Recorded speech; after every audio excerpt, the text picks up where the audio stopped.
त्यावर त्यांना बोलण्याचा नैतिक अधिकार नाही आहे.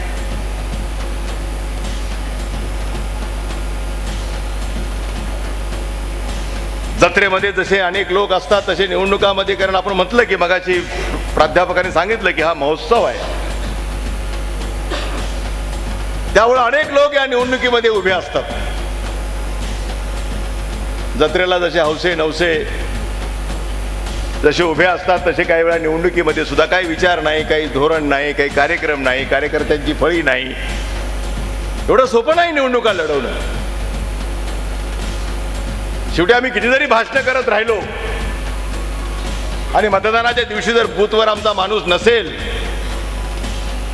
मतदाराचा त्यांनी थेट संपर्क केला नसेल की कुण्या मतदारांनी कुण्या बूथवरून मतदान करायचं हे जर त्याला कोणी नीट सांगितलं नसेल, तर नुसत्या भाषणावर निवडणुका जिंकता येत नाहीत.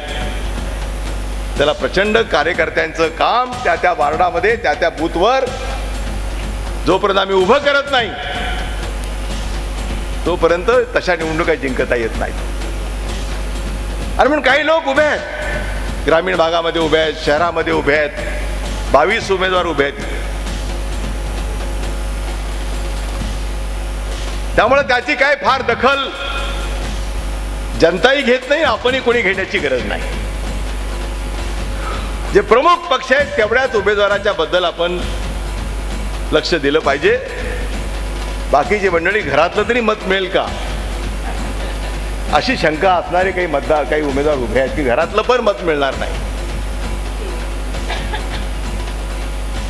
पण ठीक आहे, त्याला कुणाला आपलं नशीब आजमायचं असेल त्यांनी आजमावं, आमची काही तक्रार नाही. कारण लोकशाही आहे.